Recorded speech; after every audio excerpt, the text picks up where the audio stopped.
Specters have played in our peripherals since at least the beginning of our written history. Apparitions that come in all shapes and sizes continue to this day to terrorize those that least expect it. Most are simple and retell of time and history that is long forgotten, trapped in a never-ending loop of torment and oblivion that simply may never end. And yet some of them stand out among the rest. The ones that seem to exist to terrorize the living in a never-ending dreadful battle over turf or belongings. Among these ghostly beings, there are those that play by what seems to be no rules at all. One, not reminiscent of a human, but of his best friend. Dogs have been by our side for as long as we can imagine. Their presence has given us the boost to surpass the times of caves and the cold. They have given us the tool that we need to become the being that we are today. As protectors of man, the canines have always been there for us. And with that, I ask, is there a chance that this partnership between man and beast goes beyond the realm of the living and into waters completely uncharted? Do the love for each other span into the afterlife? And who and what are these shadows that are mentioned throughout history? Today, we dive into the legend and lore behind the phenomenon known as the Black Dogs. Welcome back to Infinite Rabbit Hole. Welcome back to the Infinite Rabbit Hole. I am your host, Jeremy. It's nice to meet you, everybody. I'm at a loss for words. We have been given this amazing opportunity to present ourselves and a topic of our choosing to you tonight. And I want to say thank you for that opportunity. Here on the Paranormal Network, I hope to find our new home. But before we get into all the soppiness of how excited we are and oh my gosh, we got a new opportunity, which I am very thankful for. We got to introduce ourselves. Like I said, I'm Jeremy, and I am one half of the original co-hosts of the Infinite Rabbit Hole podcast. And first, I'm going to bring in my other half, the guy who helped me get the Infinite Rabbit Hole to where it is today, Jacob. What's up, man? And welcome. I already have an other half, but I'll be your second other half. I think you already have another half too. Anyways, it doesn't matter. I'll be your quarter. Jake, let me finish. I had such nice things written about you, and you just wanted to jump in and, be Jake. But that's fine.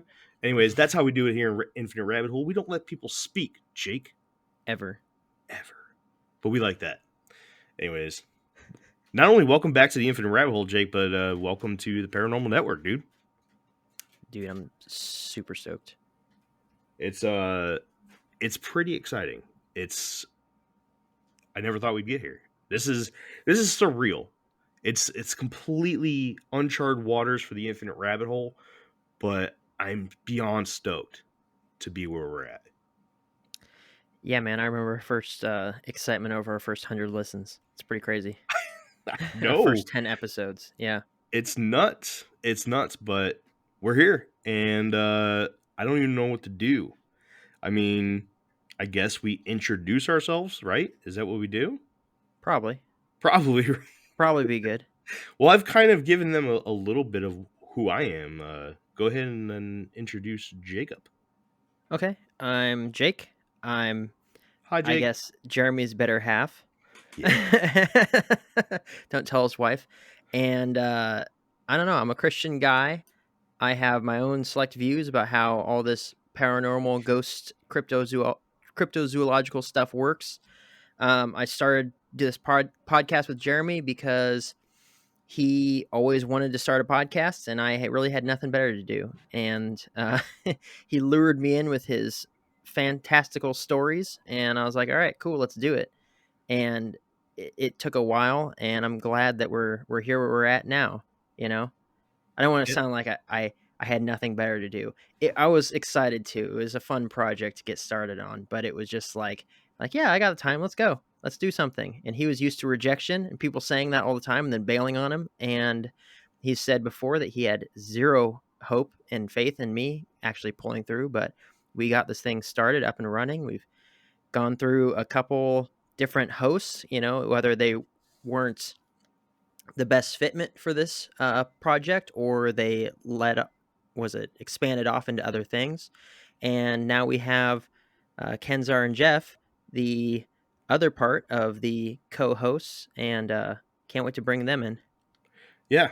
And, one thing about the Infinite Rabbit Hole as a show is that the cast members all bring different points of view to one of these amazing subjects, one of these unknown special subjects that we'll be covering throughout the continuation of our story, because obviously we've come from a voice only podcast and we've done almost 90 episodes already, so we have quite a bit of story already told, but we're ready to dive into it. And like Jay said, he brings the Christian point of view, and obviously his unique Christian point of view.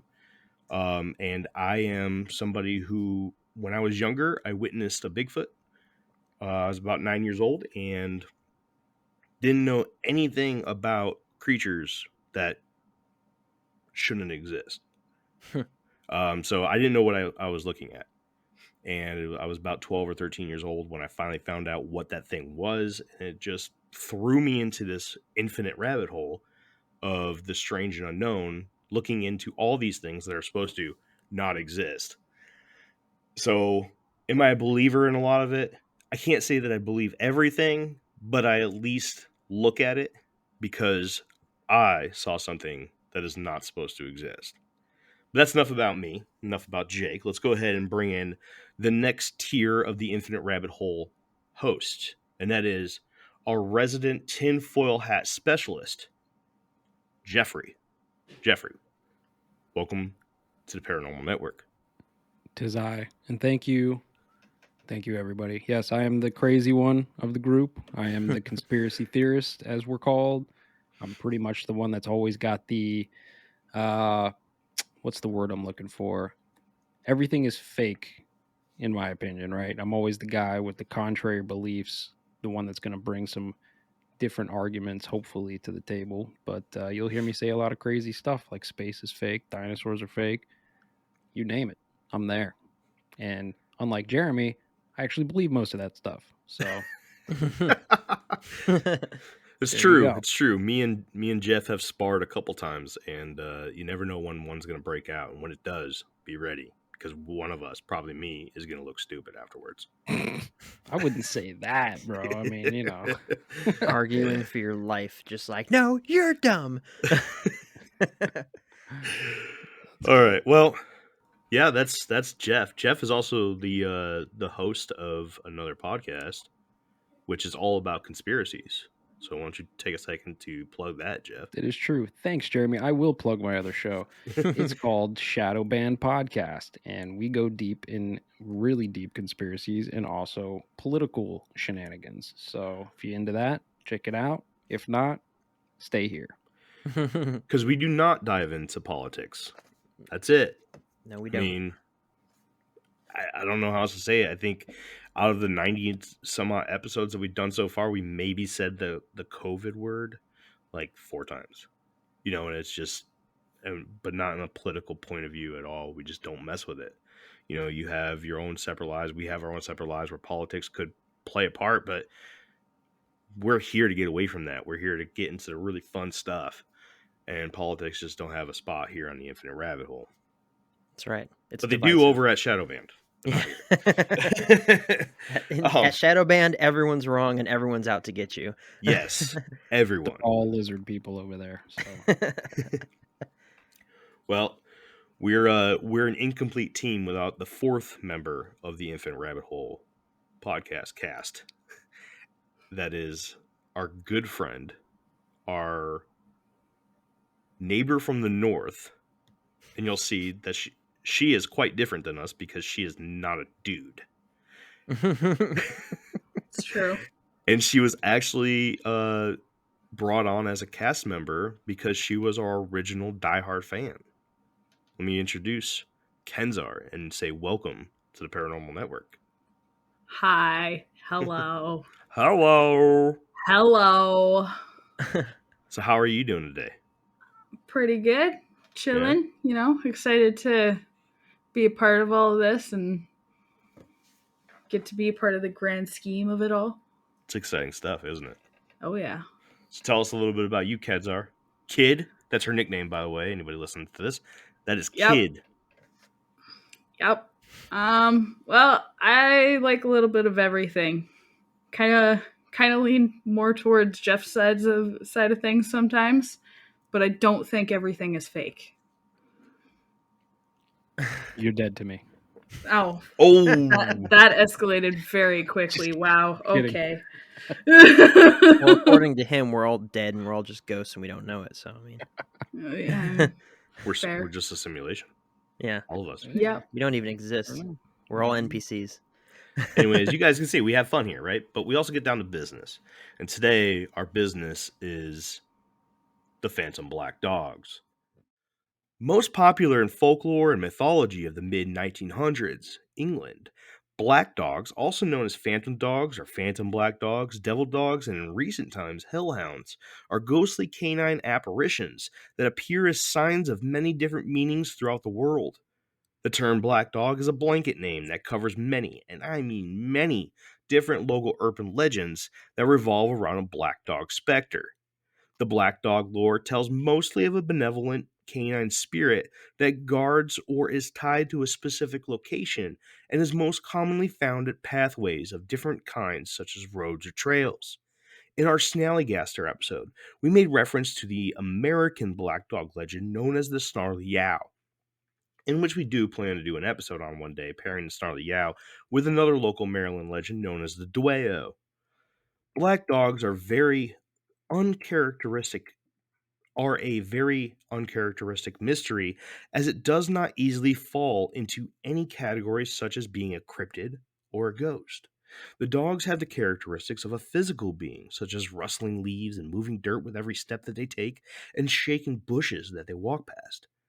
But then they also have ghostly characteristics, like disappearing at will, being only observable by a specific person or people in a party, or appearing as if they are materializing into existence as they form their bodies in front of our eyes out of nothing. So, does that change your point of view there, Jake, on the kind of black dog that we're talking about tonight? So very skittish black labs. Gotcha. Sure, yeah. I mean, I guess. I mean, unless, you know, I don't know any black labs that just materialize out of nothing. Well, I'm just as you go through, like always, I'm just gonna be writing my notes and stuff. So far, the description seems very interesting. The only thing that I would have to question so far, I weren't like what it was a 45-second description, is the part about showing themselves to specific people. Yes. Like I'm sure you'll get into it as to what would constitute maybe that's the wrong word, but what would cause an appearance like that to happen, right? Mm-hmm. So yeah, I'm just going to be putting my notes down. I've heard about the black dogs before, of various different cultures and stuff. I've also heard of excuse me, I've also heard of not black dogs but other creatures that kind of do the same role. Mm-hmm. So yeah, I'm probably here as you continue, I'll start drawing parallels and stuff. And I think that this is going to be a cool episode. I mean, I've been excited to talk about this since it was mentioned months ago. So yeah, quite a while ago. Yeah. Jeff, Kenzar, you guys got anything before I jump into the next part? No, I'm ready for you to blow my mind. I'm interested. Right on. So far, so good. Bring it. Cool. And before we keep going, I just want to mention that this is, as of right now, at least a 4-part series that we're only doing the introduction of right now. What's wrong, Jeff? Of course it is. Of course it is. And that is true. And if anybody knows me, they know that I like to do my research and I like to do a lot of work. So we are doing the introduction to the black dog phenomenon today. Let me just, how many pages you got? Today, 7. Total. Don't worry about that. Oh, man. No. Whoa. 600 pages. Don't worry about that, man. You know that this man spent no time with his family this weekend and spent all of it on the podcast? He's been sleeping in that garage since Friday. Listen, okay, this is important. My family is important too, and I did spend some time. I watched them watch my kids do the Easter thing. They had a ball, and everything. But I also had to make sure that we were taken care of, and we really come out with a bang when it comes to this Paranormal Network, because it is very important to us. It's gonna be like Paranormal Network. Get us. We're workaholics. We'll never stop. Won't stop. All right. So, in the next couple weeks to come, we'll get even deeper as I break down the black dog phenomenon into regional sections of the world. I've broken up at least 3 more sections, and depending on how well it does, if people like the black dog phenomenon, I could dive into other areas of the world as well. But now that I put that all out, let's jump right back into what's going on with these black dogs. Hey, travelers. Let us take this opportunity to thank everyone for watching The Infinite Rabbit Hole. If you enjoy our shows, please subscribe to our channel right now. And click on the bell so you can be notified every time a new video goes up. Now, back to the Infinite Rabbit Hole.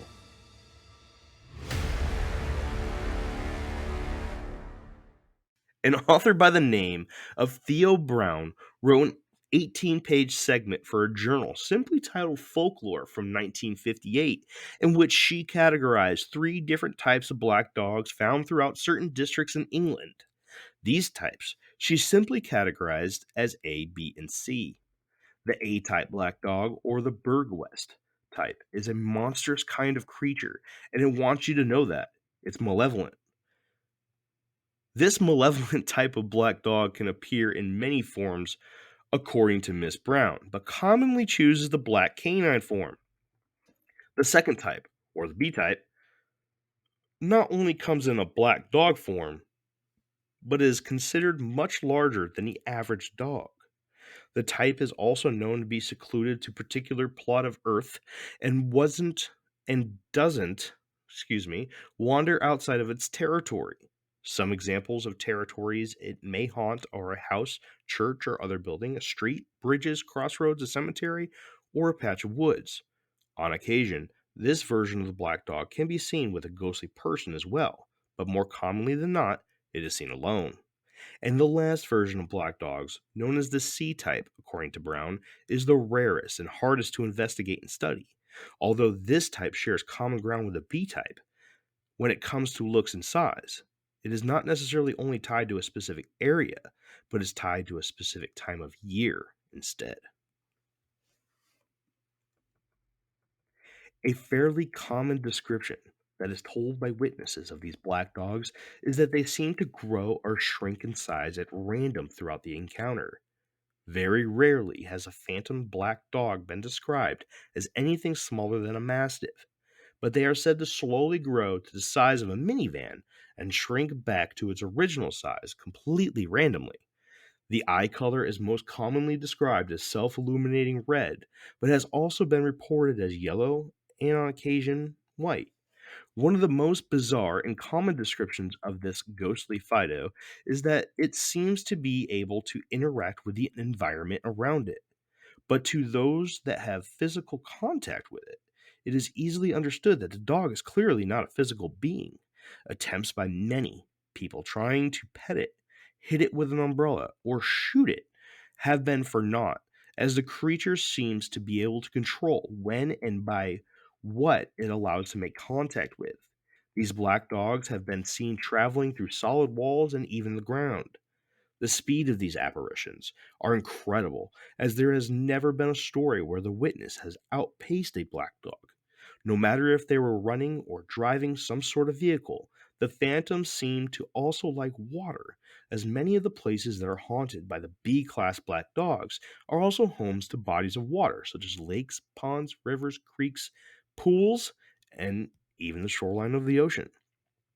The last strange thing that many have described is the ability of the creature to just simply disappear right before their eyes.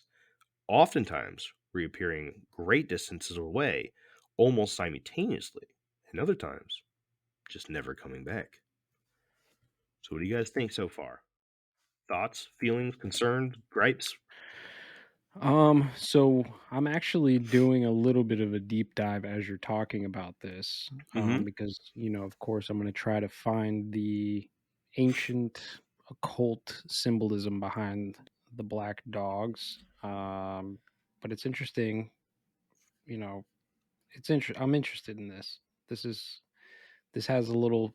I don't normally like the cryptids. We all know that, right? I'm not necessarily the cryptid guy, but for whatever reason, I'm in on this one. Weird. Yeah, Jeff usually doesn't talk during these kind of episodes. Shut it down. Well, Shut that's it it, down. everybody. Yeah. Can't do this one. Jeff's broken. Shut it down. What do you think, Kenzar? You got anything? Not yet. I'm just Okay. taking it all in as you go. I'm trying to.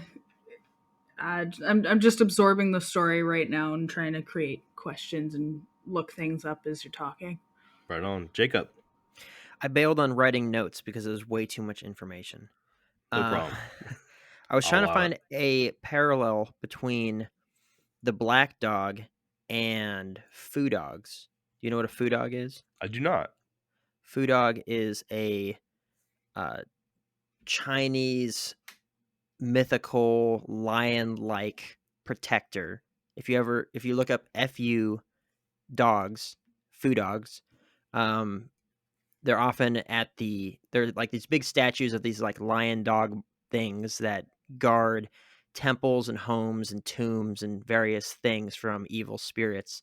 So I was trying to, because what you were saying sounded like that to me, but so far the description of the black dogs has gone way further than foo dogs right now. They have like everything possible. Like if you're creating a superhero, you'd be like, well, he's going to have fire powers and telekinesis, and he's going to be able to control metal. And this is the building up of this black dog thing. So I'm like, okay, so seems to be in its own category of stuff. Yes. You and know, we'll get it's into that not further too. it's not really mixing into anything that I know about as far as other cultures and their representations or their things that could have similar attributes is basically what I'm trying to say. Right. So for those listening to the Infinite Rabbit Hole for the first time, I hope that you're seeing a sort of a pattern here. This is how we kind of do what we call our documentary type episodes, which somebody does a deep dive into research. Every one of us at right now, we are currently investigating and researching our own given topics that we chose ourselves. When somebody's done, they will present. The other three will not have any real knowledge other than whatever they already have, or quick kind of Google search beforehand just to kind of get on board with what it is. And the presenter will present, and we'll take breaks in the middle of the presentation to talk it out a little bit. This is the Infinite Rabbit Hole. This is what we do.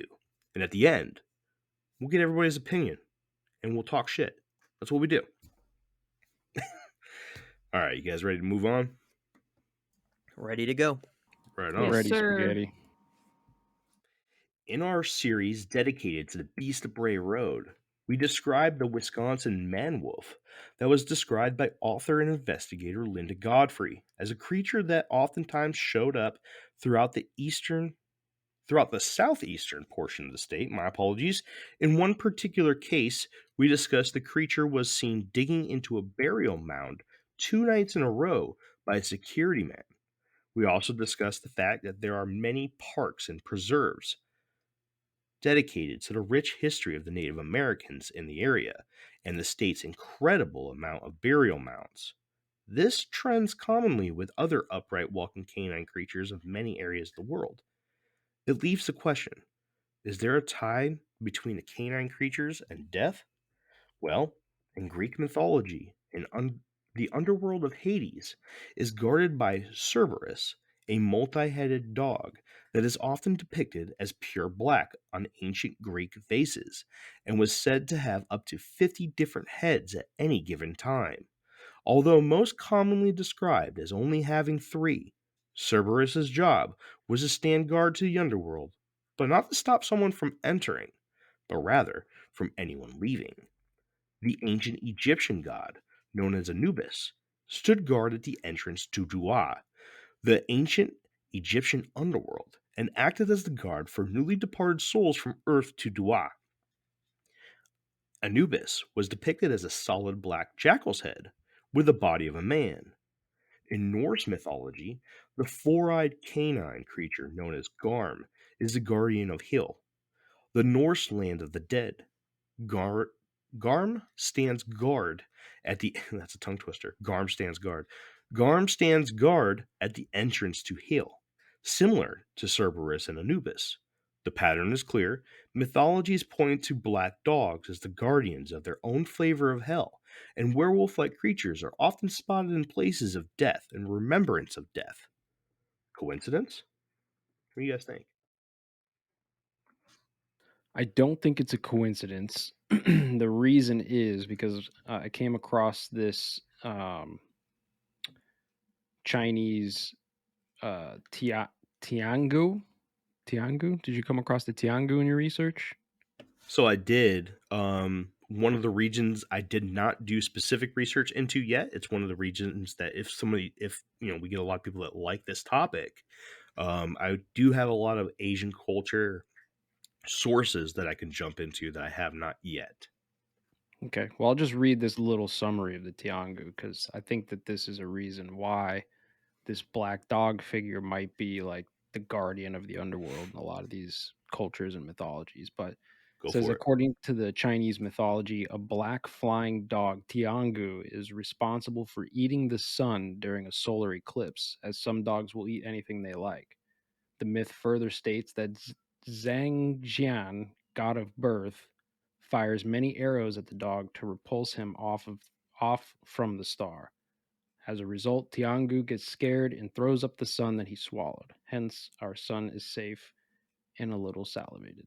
This is from some website, Dog Lime. But yeah, a lot of these cultures, right? We've talked about this before. A lot of these ancient cultures and these myths and things like that, they usually derive from something that goes on in what I call the sky clock, right? The stars and all the alignments and the celestial activities. And all these stories get brought down into like real world examples, like a black dog eating the sun during a solar eclipse. So, kind of makes sense to me that there's these black dog figures that guard the underworld. Right on. I agree Anybody with else? I agree with Jeff. It's like they're all passed down because it's a way to describe something happening, right? There's a little bit of mythology in there. There's a little bit of realism because we all have seen a black dog before. My curiosity would be at what point did black anything start representing evil? Black cats, black dogs, black birds, so crows and ravens. I mean, in Norse mythology, it was Odin. That was a representation of Odin. But in other cultures, it was evil. The presence of evil, the presence of the devil. All sorts of stuff.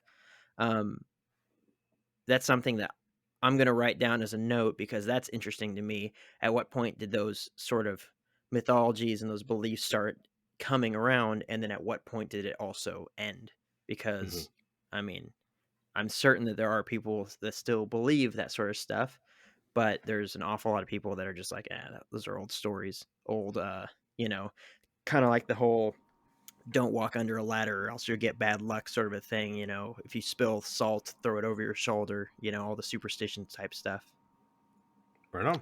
I might be able to answer that. I think that it's the day and night, right? Ancient peoples back in the caveman days, right? When it got dark, like it was terrifying.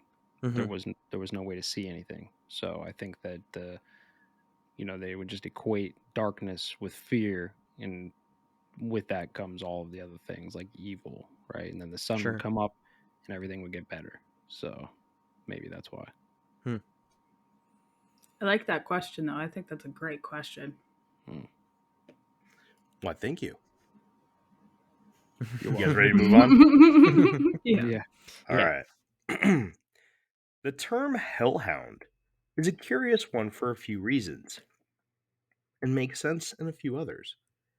The actual term is not a historical term in reference to the phantom black dog phenomenon, but instead is a much more recent invention.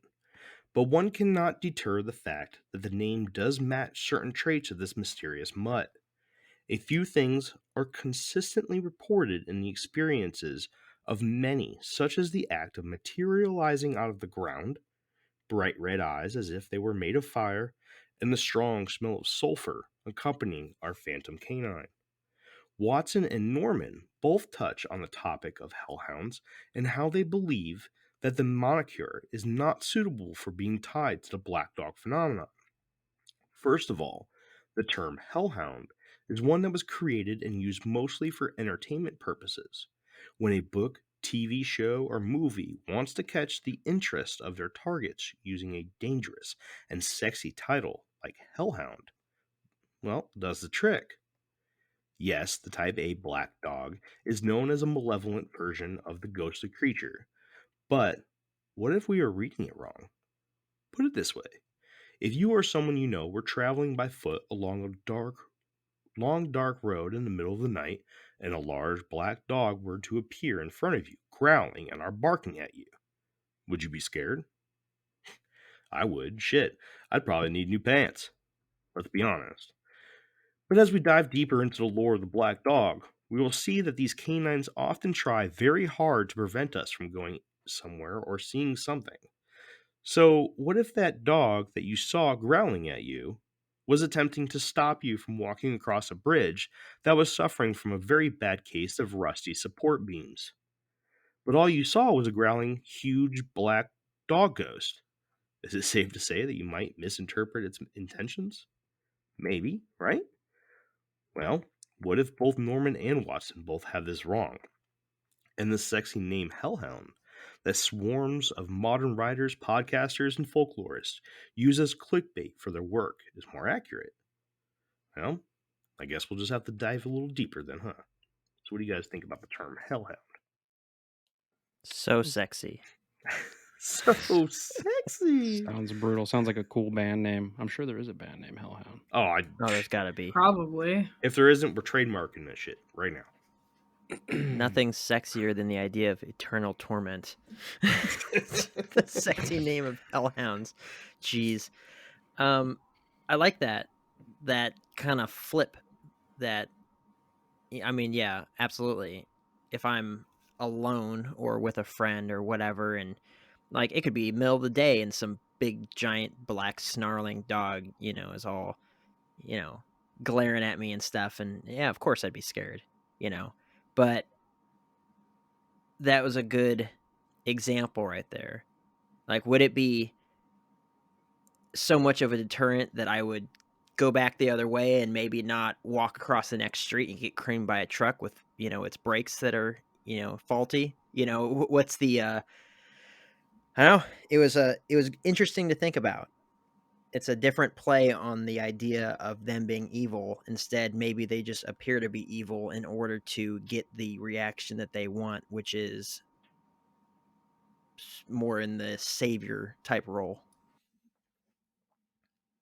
Anything from you other two? You other two?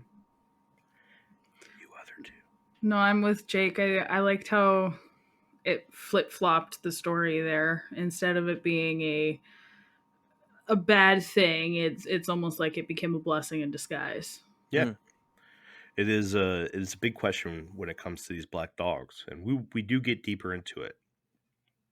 Jeff, yeah, I want to get into that because I came across a few things and I'm interested to see where you take this Okay. with the other side of this. But yeah. So I guess thumbs up to the next part then, huh? Yeah. Yeah. All right, cool. The Church Grimm is a legend that tells of a guardian spirit in English and Nordic folklore, often appearing as a black dog. The church grimm's duty is to protect the churchyard from anyone considering committing sacrilege against the church, such as thievery, vandalism, and even the devil and witches. It is common belief by many folklorists that it was customary to bury a live dog under the cornerstone of the church as a sort of sacrifice, so that its ghost could serve as the guardian grim of the church's property. In English folklore, this practice was put into place to counter another belief that told of the first person being buried on the church's property having to serve an eternity as the protector of the church as a spirit. In order to relieve the idea of a human soul never being able to move on, a dog was used as a replacement. There are many other smaller traditions that involve the sacrifice of dogs as a way of creating a spirit canine guardian. Many investigators and folklorists interested in the black dog phenomenon believe that there is a heavy tie between these dog like spirits and the places they are tied to. Churches, and on occasion, their adjoining graveyards are a common place for black dogs to be spotted. With this, the ties between the spirit and the afterlife become stronger, and the mystery of the phantom black dogs grows deeper. So, what do you guys think about that? I like this. See, idea that it's a guardian of some sort, right? And it makes sense on one hand to me that because dogs have essentially evolved, if you believe in evolution, right? Have evolved with humans, alongside humans, to be like man's best friend, right? They've always been a form of protector or guardian for humans in the living world. So it's almost like there's a part of our psyche, right, our DNA memory, that just wants to think that even in the afterlife, these dogs are protecting, and that could go back 10,000 years to the start of civilization. So I like that idea that even churches would bury a dog first and try to create a dog guardian. Mm-hmm. So it's a cool idea. I like this. I actually grabbed onto that tidbit of information as well because in my head, the idea of a human spirit or ghost or whatever protecting grounds, that doesn't exactly seem protecting to me. That can seem a lot more scary and not okay than protecting. But animals, they're a lot more welcoming, especially dogs. Like you said, they were supposed to they've come up alongside of us this entire time. They're man's best friend, right? So animals are a lot more welcoming, and the idea of an animal protecting is a lot more welcoming than having a human protecting. You got anything to add there? I agree with Jeff, though I don't particularly agree with the idea of evolution. There has to be some reason why the dog specifically was domesticated by humans for a role of protection. We used horses for moving objects and things and people. We used birds for sending messages and whatever. And we used, sorry about that, we used dogs for protection and everything. And they have been in that role for who knows how long, people have been as we know them, or as I believe they have always been, whether that is 6,000 years, 8,000 years, 10,000 years, 20,000 years, I don't know. But I like that it would be more on the, and I agree with what Kenzar is saying, that a dog would continue to be a protector and a carer of, a family or a community even after death. Although I would say that it was probably incredibly ineffective considering that the UK had a crazy huge issue with grave robbing in the 1800s. So, it, maybe they were tricking it with some ghost bones, but just but yeah, I'm digging it. I'm digging the story. Right on, right on. All right, we ready to move on? Well, let me just say for the record, Yeah. I also don't believe in evolution, so I'm with you on that, Jake. Maybe I should have used the adaptation idea instead of evolution. I meant You more know, of like I mean, I get what you're saying. The like evolutionary memory. It's the just like dogs, it's right? built into our DNA because we have this bond that can't be broken because of Right. this training of them and utilizing them as a helper, a worker, a protector for thousands and thousands and thousands of years. I understand what you're saying, and I think I maybe I misspoke. Tighten up, Jake. Yeah, Don't let yeah. it I need to happen again. fix my words coming out of my face. Why are Check we yourself before you wreck yourself. I'm already right. wrecked. why are we being so nice to each other right now? This is weird. We're apologizing. We don't apologize on the show. Stop it. I'm sorry, my Canadianness has rubbed off. Sorry, guys. I'll chill Sorry. out over here. I was in the wrong, Jeff. Sorry. I'm in a good mood, so I'm gonna let it slide. Sorry. Sorry. What are you sorry about? About. What are you About sorry being so- about? I'm sorry What are about you being sorry. about? All right. Welcome to my life, Jake. Someone rear ends you. Oh, sorry. Sorry, I was in your way. Sorry. Sorry. Yep. All right. You guys ready to move on? Yeah. Everyone has heard of a piece of lore or mythology that refers to some being or creature that is responsible for the safe travel of a newly departed soul to the afterlife of its deserving, right? Well, did you know there is a term commonly used for that particular job? And that term is what's referred to as a psychopomp. In many different mythologies, the chosen psychopomp is a black dog of sorts. Cerberus, Anubis, and Garm were three that we already talked about today as examples of creatures that stood at the gates of their particular hell. Well, all three of these mythological beings stood double duty as their culture's psychopomp.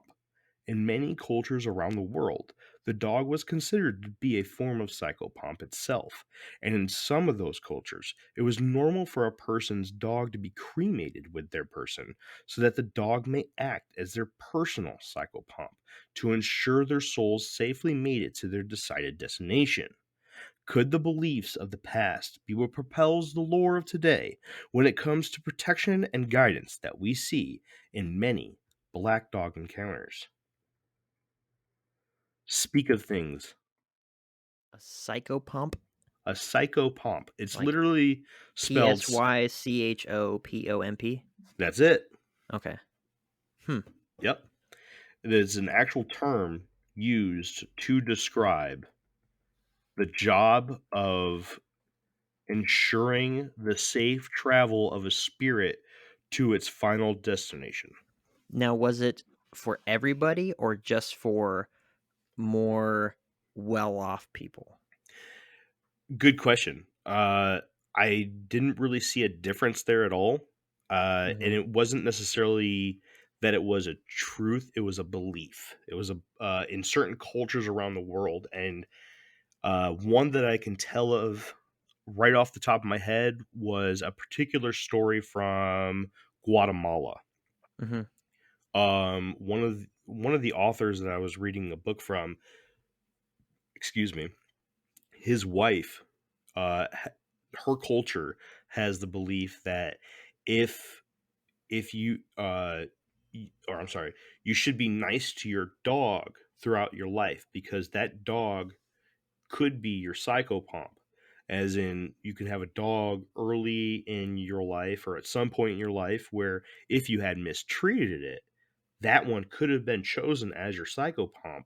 And when you finally pass away, it could say, no, I'm not going to be your guide. And you could be left to wander the world. And that was actually some way of Okay. them. That was actually some way of them trying to explain the idea of ghosts or spirits. So basically, say it was my childhood golden retriever who passed away when I was like 11 or whatever. He would be waiting for me to die so that he could take my soul to the afterlife and protect me on my travel. Yes, and in this particular culture, when you pass, there is a great river that you have to swim through, and the best way to do it is by your dog acting as your psychopomp to swim across while you're holding its tail. You know what's funny? My childhood golden retriever Zeke, when me and Grayson were growing up, when we were like 4 or 5 years old, we would hold his tail while he pulled us around the pool swimming. No shit. That's Oh, snap. All those synchronicities. I'm gonna go off on a little bit of a rabbit hole here for a second. Uh-oh. Do So- it, Jeff.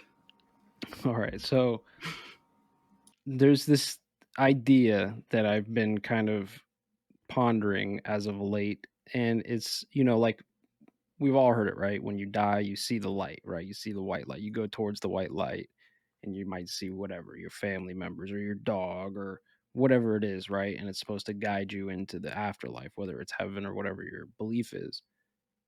I've actually been contemplating if that is how you get recycled back into the Matrix rather than actually moving on into said heaven.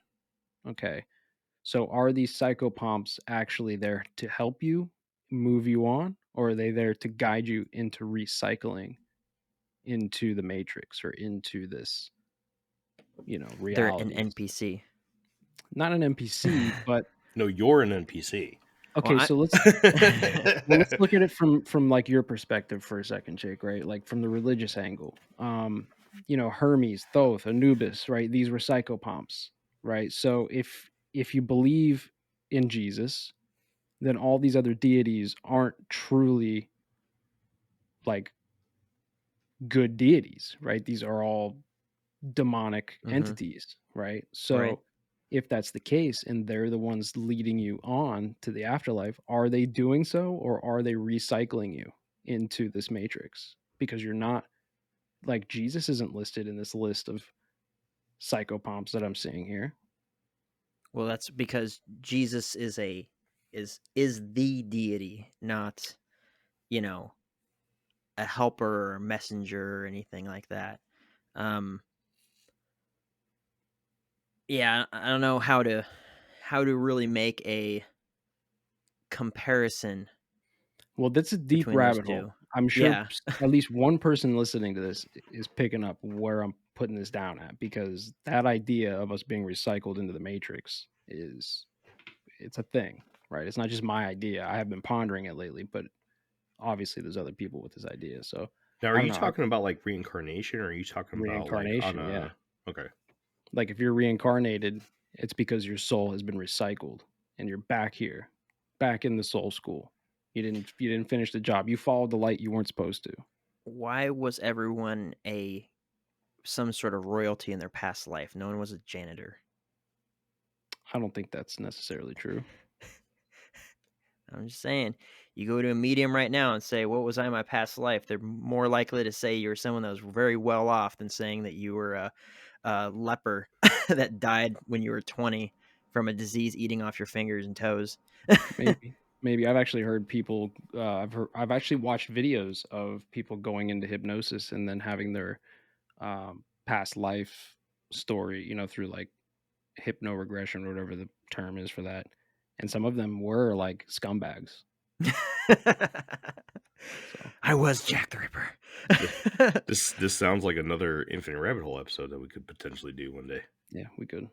Absolutely. The recycling. Went off on a tangent there, but that's what I thought of as soon as we were talking about the psychopomps. I was like, maybe they're the ones that are helping recycle us back into the 3D world. Maybe. I don't know. I don't know. I don't know anything about the spiritual side of things, so I'm not the right guy to comment on that at all. And he always comments that. Yeah, because I don't know what to say. I don't really have an opinion on it, to be honest with you. I'm gonna butt in here and tell you that I know nothing. So Let me make this about thanks, me. Jeremy. Right. All right, y'all ready to move on? Yeah. Kenzar, do you have any comments? No, I'm good. All right, kid. We can move on. You're doing good. All right, let's move on. A very common action taken by a phantom black dog is the act of running into something such as a bush, tree, or fence and just simply disappearing. I want to take a moment to revisit an encounter in our Beast of Bray Road Part 2 episode, in which I will reread the encounter exactly how it was read in that episode, and I would like to rediscuss it with some of the knowledge that we have now about the Phantom Black Dog spirit. On a February night in 1996, a man by the name of Glenn North was driving west on the Highway 12 when a creature came out of the ditch on the side of the road. North describes the creature running in front of his truck as he was driving roughly 60 miles per hour, and he came so close to hitting the animal that it completely disappeared from his sight as it ran past the front of his truck. Lucky for him, he did not hit that creature, and it just kept running across the highway and either through or over a fence and just kept going. It all happened so fast, but North was able to get a few details. The creature had an elongated snout, long, dark, and shaggy fur, large pointy ears that laid flat back as it ran, and very long legs. The creature most resembled a wolf, but much, much larger. Now that we have some information on the black dog and how it is said to try to protect those that may be in harm within their area of protection, do you think that this encounter that we discussed prior as a possible Beast of Bray Road / Dogman sighting could really be an example of an encounter with a phantom black dog on a rural road in southeastern Wisconsin? No. No, really. I don't know, man. I think this matches a lot of black dog stuff, but I'm interested. Go ahead. Just no. Oh, I heard Jeff take a deep breath. Yes, that's the old Jeff deep breath thing. He's like, and I said no, and I just cut him off. It was great.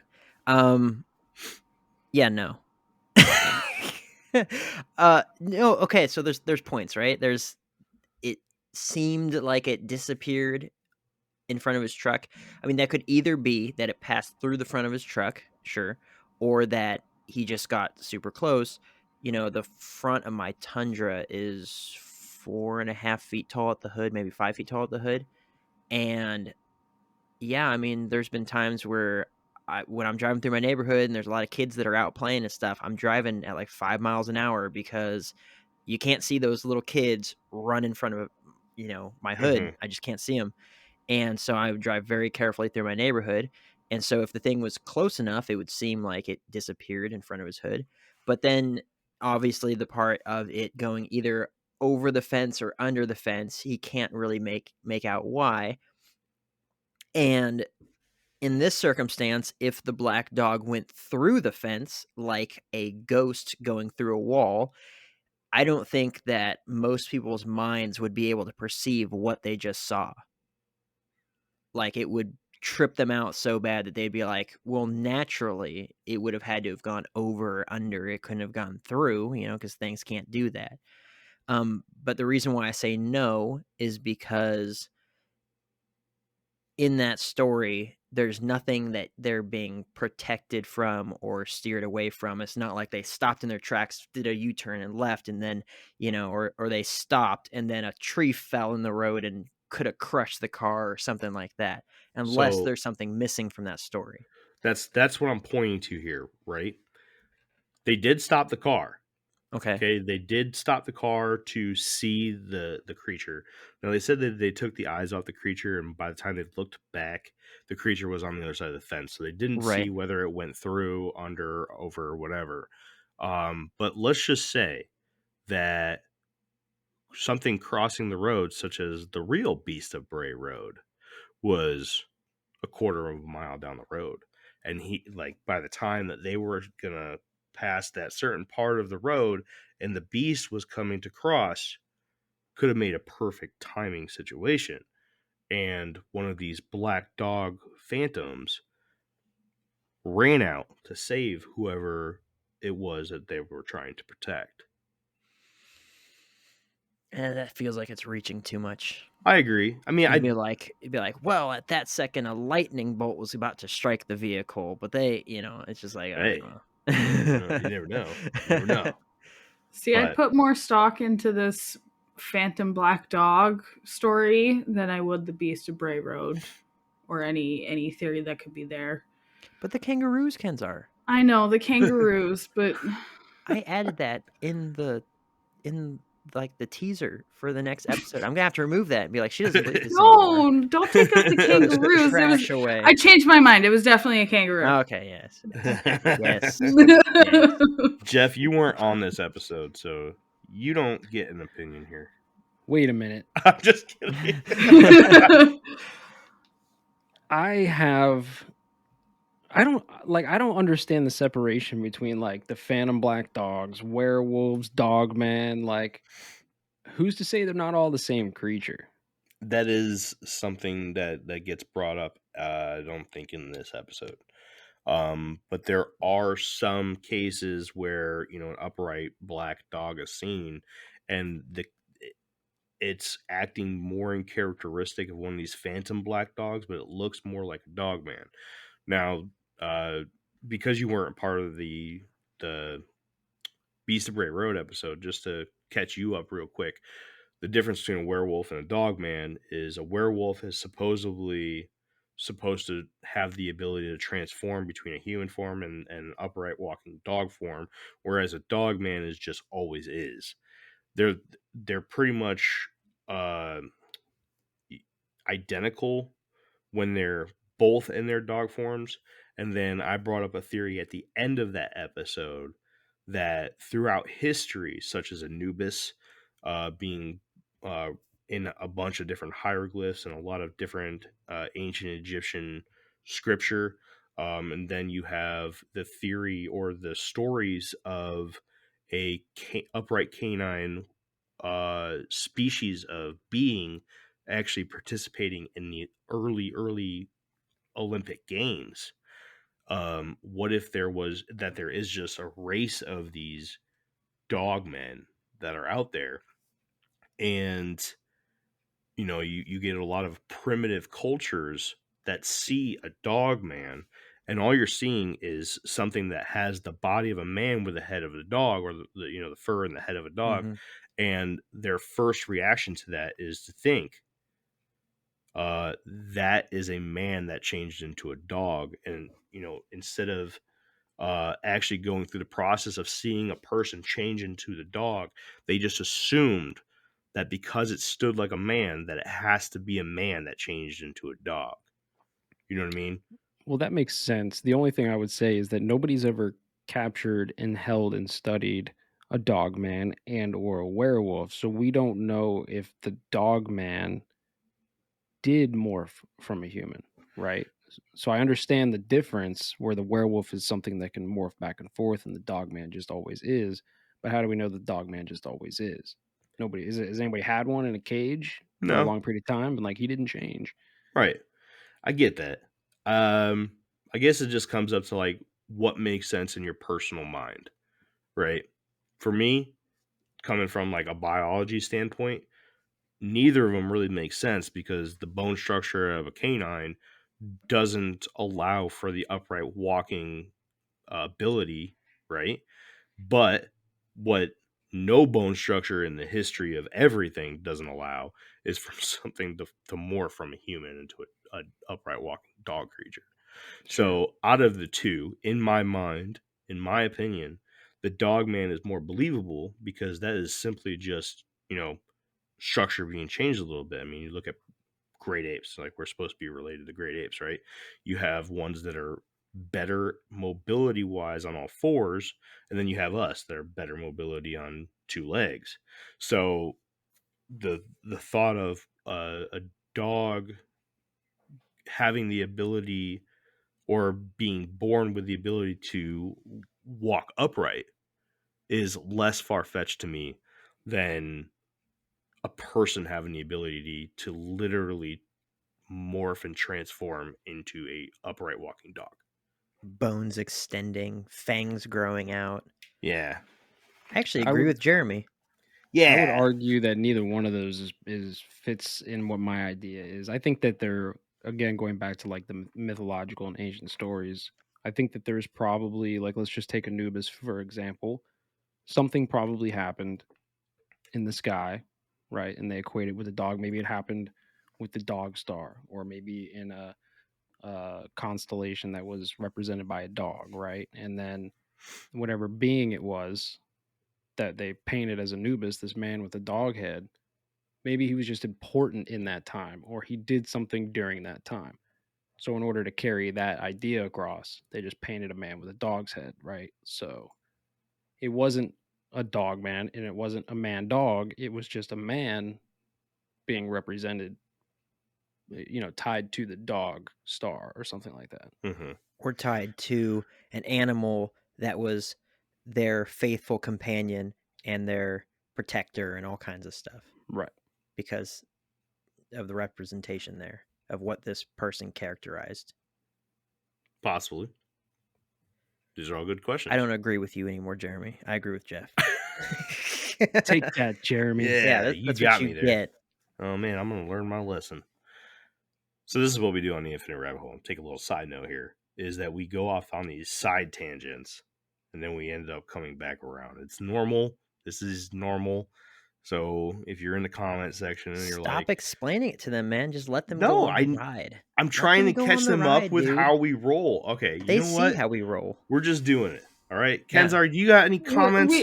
We got to do to the listeners like you guys did to me. We're going to toss you out of the nest. You either going to figure out how to fly or you're going to hit the ground. That's right. That's right. Very well. That's right, listeners.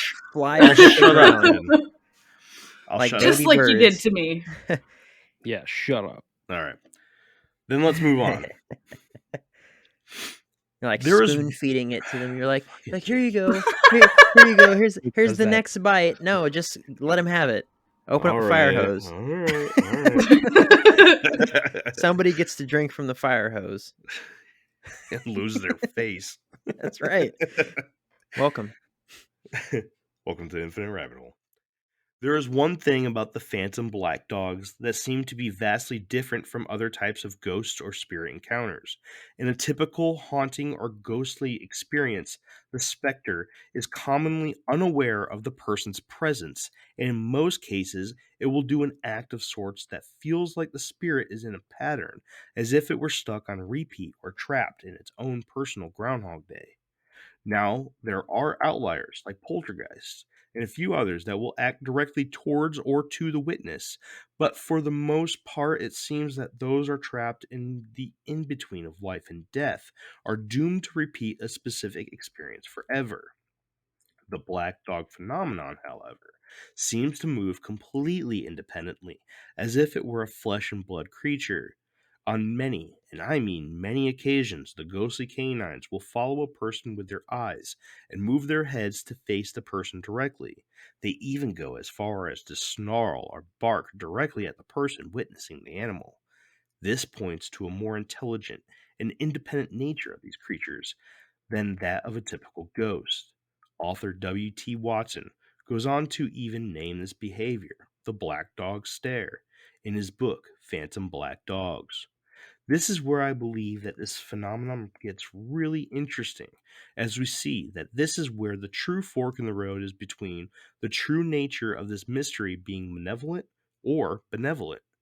As we dive deeper into the lore and stories surrounding the black dogs, you will notice that most of the time the dogs act as if they are a guardian for those that witness them, or an omen of death to come.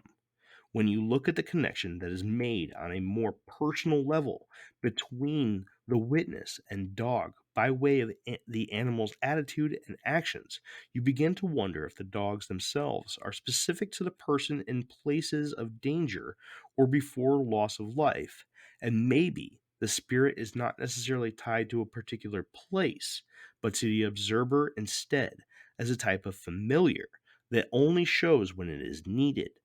Could there be an even deeper connection between canines and humans? A connection that we could never imagine. So I'm somewhat sensitive to that sort of stuff, all of the spiritual type stuff, but I've never seen a black dog besides a black lab or a black German shepherd or a black wiener dog. I was sitting here. I was trying to think about, Could you if I've. hold on? Get more specific with no, your dog breeds there. we gotta say something funny here. Could you imagine, right, if you find out that you're familiar, like if it is a familiar situation and you're like, mine's a dachshund. Yeah. Mine's a weenie dog. Mine's a Shih Tzu. Yeah. But yeah, no, because I mean, I've had some very near death experiences, like crazy close calls, like about to step off a curb, and then I pull back for a second, and a semi truck goes blasting through a red light, like right there, right on the curb. Right, I've had those sort of experiences. I used to sometimes go into cemeteries in the middle of the night and stuff and kind of mess around. I wasn't this goody two shoes Christian for my entire life. All right. I messed around quite a bit, but I never had an experience like that. Right. And so I'm just like, how common is this? Because everything we've talked about so far tonight, granted, we haven't gone into any like personal, accounts and stories and things like that. But I'm trying to think about, like, if this was a real phenomenon, you would imagine that it would be so common that it would be like you go into a graveyard and there's a dog that guards that graveyard and stuff, trying to keep people from strolling through there in the middle of the night, be like, oh, it's so spooky, or whatever. I mean, I guess the true question is, what is the actual triggers for this? Right. Is it geographically locked? Oop, I just hit my mic. Is it geographically locked? Like, sure. Maybe the road that you almost got pancaked, right, wasn't protected by one of these black dogs. Or maybe you yourself are not protected by one of these black dogs. Yeah. Maybe it's Fred. No wiener dog for me. No, what if it's one of the dogs you have now? Well, they're brown. That's and white and red. But I mean, if this is a traditional spirit thing, right? It means that, or what many believe is that this dog may have lived a physical life at one point and has become a spirit in some way, shape, or form. So, I mean, is it just because it's showing up as black, as like a shadow now? Does that necessarily mean it was a black dog before it died in its physical life? I don't know. I don't know much about that kind of stuff, so I'm gonna I'm gonna step in. I'm gonna step in and say I don't know anything. Well, I mean, I'm not gonna say for 1 second that I believe this sort of stuff. But for the sake of conversation and for the progression of the report, those are the things that are on my mind. Until we get, like most things that we talk about here, until we actually start getting to actual reports and sightings and things like that, or if there's pictures or videos or all that sort of stuff, then I'll go out of this realm of like, well, this is just a really cool, neat idea and a concept into this might actually be a thing that exists, right? And probably not in the realm of a spiritual sort of thing, but in the realm of like a physical animal that exists, that maybe like those stories you hear about every once in a while. Whitney, my wife, was just talking about it the other day, that cat there's been a couple of stories like this, but a cat in a retirement home that within a couple of days of the death of one of the residents there, the cat will go and lay on their bed, and that's when they know we need to call the family members because this person's about to go within the next couple days.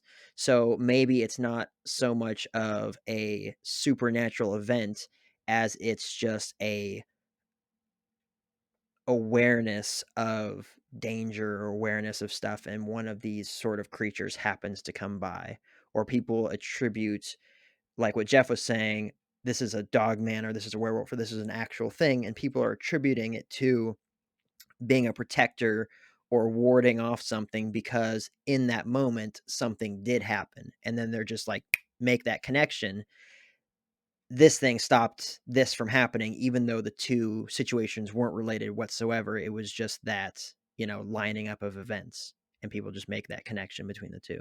So that's just kind of where I'm going with this and how I'm trying to, formulate how I actually feel about this. But I really like the presentation.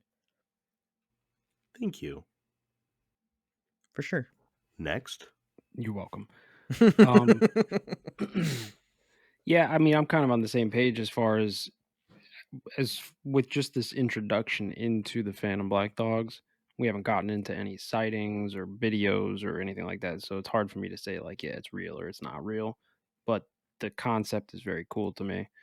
I actually have a quick story. When I was younger, when I was, I don't know, it might have been in high school, maybe it was middle school, something like that. Me and a couple friends, we went out to this cemetery because that was the cool thing to do when you were young, right? Go to Yeah. the cemetery at night and get spooked. And we get there, Yeah, spooked. and we're walking around, and we actually heard a dog barking. So we all ran back to the car, right?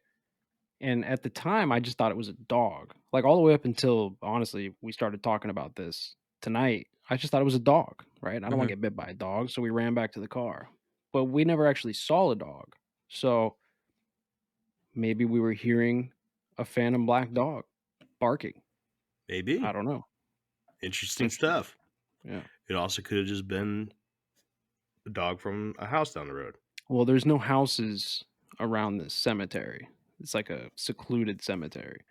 So could have just been a dog. Could have. Or it could have been buried there back at the beginning of the cemetery as the psychopomp. Or to be... No, I'm sorry. Not the psychopomp. The grimm. The grimm. Not the psychopomp. Yeah, get your facts straight. Get my facts straight, Jeremy. Could have been. And in this area, it was actually close to Casadega. You guys familiar with Casadega? No. Not at all. It's apparently like the most haunted town, I think it might even be the most haunted town in the United States, but definitely Florida for sure. And it used to be like Native American burial grounds and all these kinds of things. And it's like the whole town.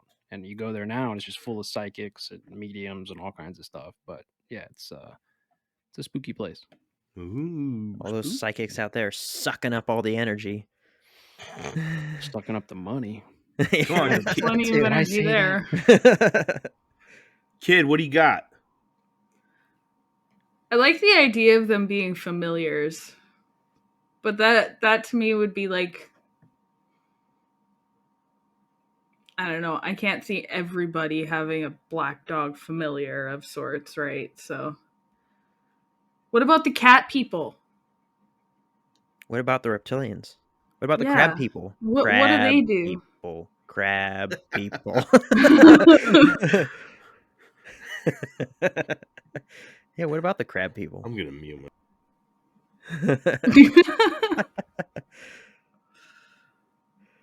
That's. Are we ready? Can we move cool on? Stories. All right, let's move on. Yes. Good job, kid. All right. There are a few cases where the black dog's malevolence is taken to a whole other level. In Watson's book, Phantom Black Dogs, he summarizes a story from August of 1577, translated by a man by the name of Abraham Fleming, in which one of our ghostly Fidos kills two men in the middle of prayer by racing through them and snapping their necks backwards, and horribly mangling another man who remained alive by grabbing hold of the man with unseen power and squeezing him so hard that he bent over in pain and continued to live a very uncomfortable life after the event from permanent damage suffered from the encounter. This church in Bungay of Suffolk, England, still bears marks on its walls and doors of an unknown source that left what looks a lot like burned claw marks and are even known as the devil's fingerprints. We may dive into the story in a future part of the series, as it does stick out in an outlying sense to other typical black dog sightings, but the legend of the Bungay black dog is one that took a malevolence to a whole nother level. But what is also strange about this is that 13 miles away in another church in Blythburgh on the same day, two other men and a boy were killed by another black dog, an incident that left another man with a badly burned hand. So what do you think?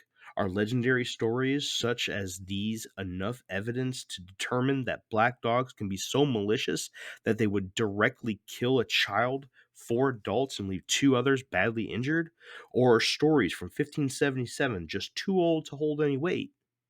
Before you answer, what about in another lesser known case involving what seems to have been a sinister acting black dog? W.T. Watson mentions in his book Phantom Black Dogs a story by an Enid Porter about a time when a small blind boy was complaining to his older sister about a dog that was trying to push him while the siblings were on Thetford Bridge. Side note, the author did not mention where Thetford was exactly, so I attempted a very quick Google search that only brought up the Thetford Bridge in Lyme, Vermont, in the United States, but the story makes mention of Black Shuck, which is a name only used in parts of England.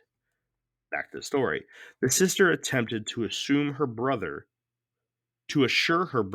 that there was no dog there and nothing was pushing on him. But the young boy continued to cry for help from his sister.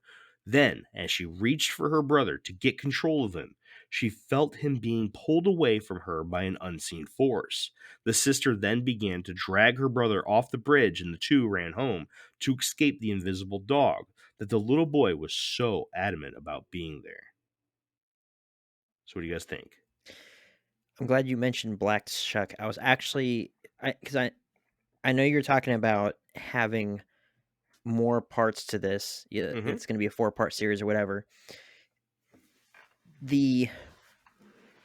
If one of the version of this black dog is more of a protector and all kinds of stuff, does it have another side to it that the Black Shuck seems to represent, which is the aggressive, evil, more determined to cause harm sort of side?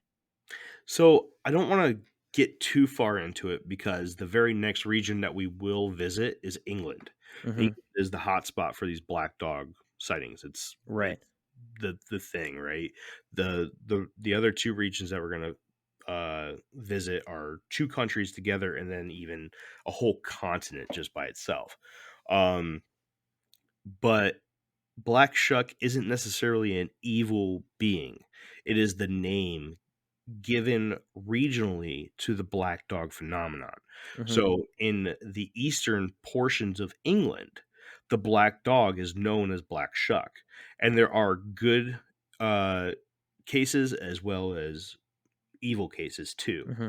So, it's not necessarily a term that just signifies one particular black dog. It is just the black dog phenomenon in eastern England. Hmm. It's a regional name, is basically what it is. Then those people must have done something bad.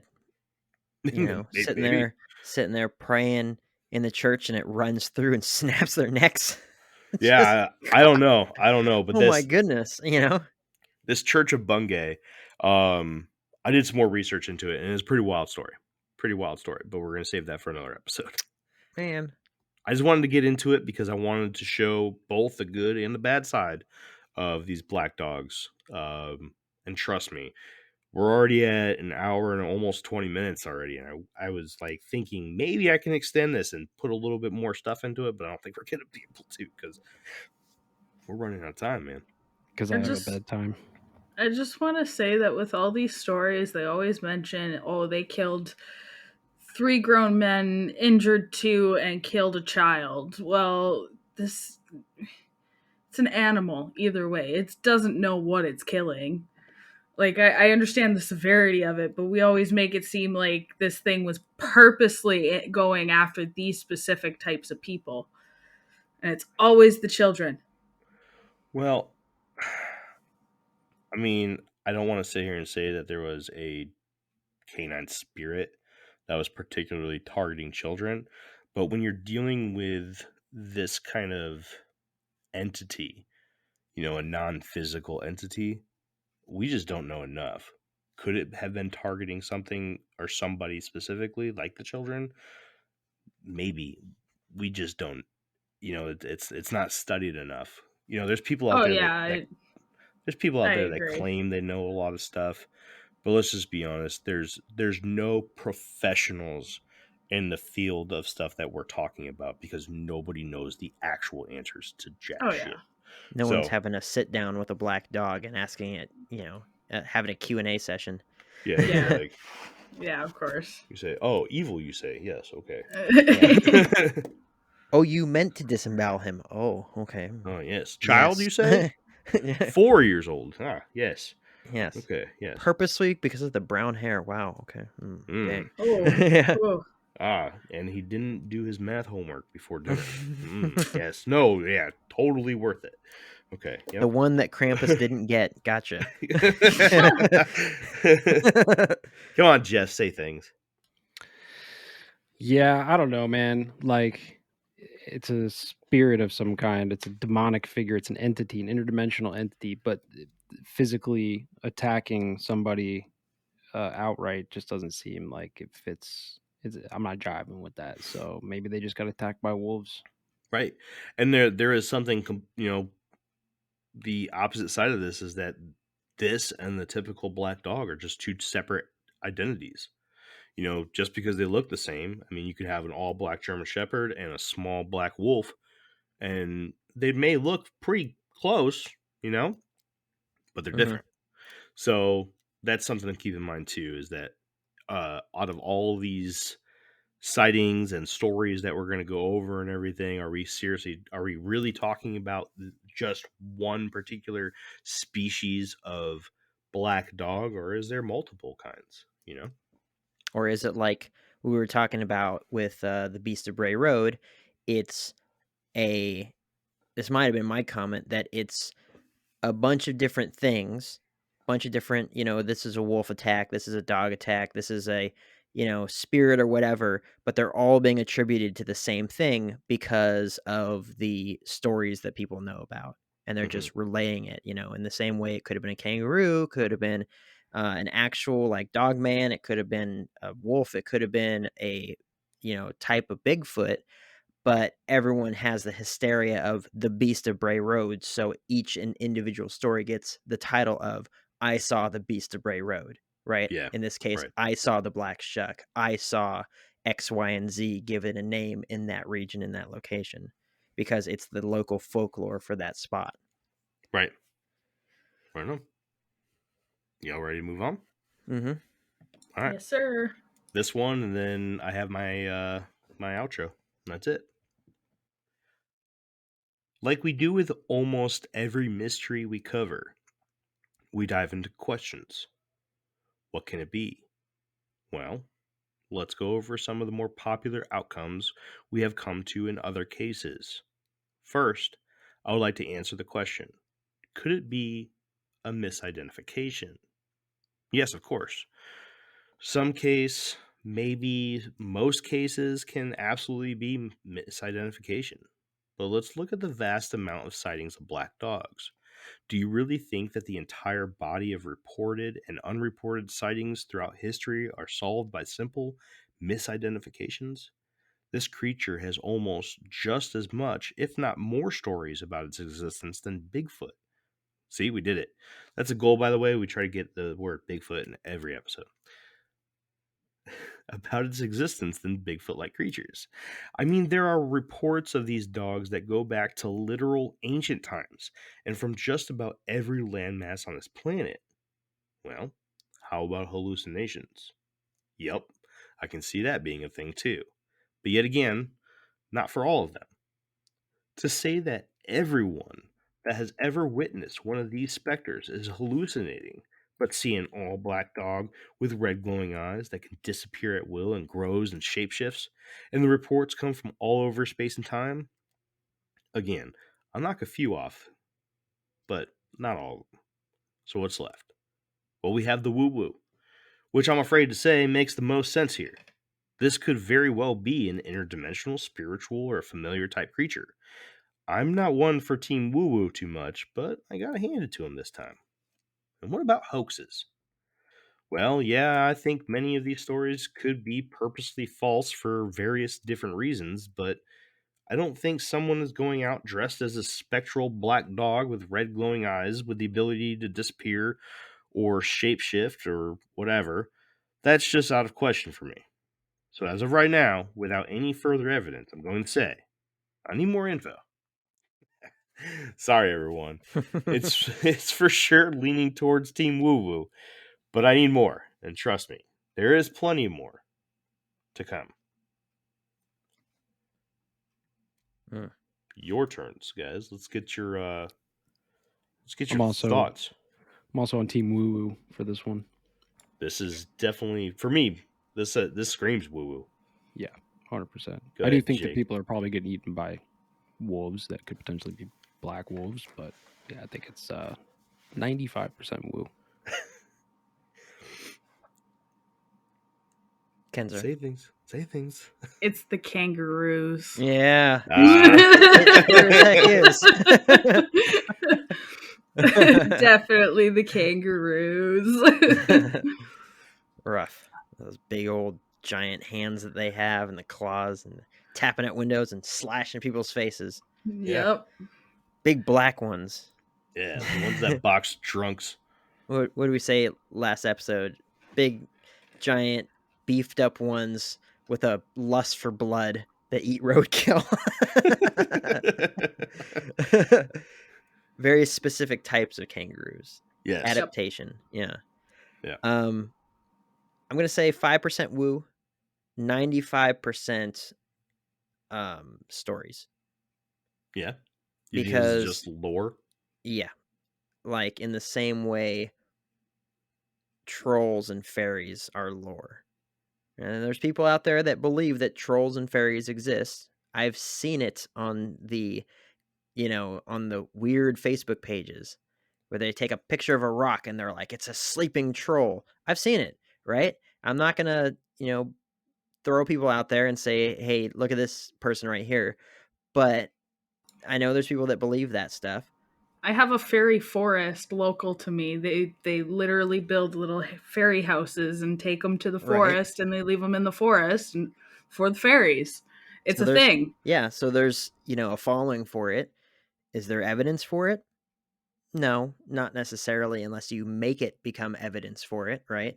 You just pissed off all kinds of people. Well, that's me. I'm the, but yeah, I don't know. I'm like 5% could be woo. I mean, you guys keep saying familiar spirits. Biblically speaking, familiar spirits are demons. So sure that we could go with that.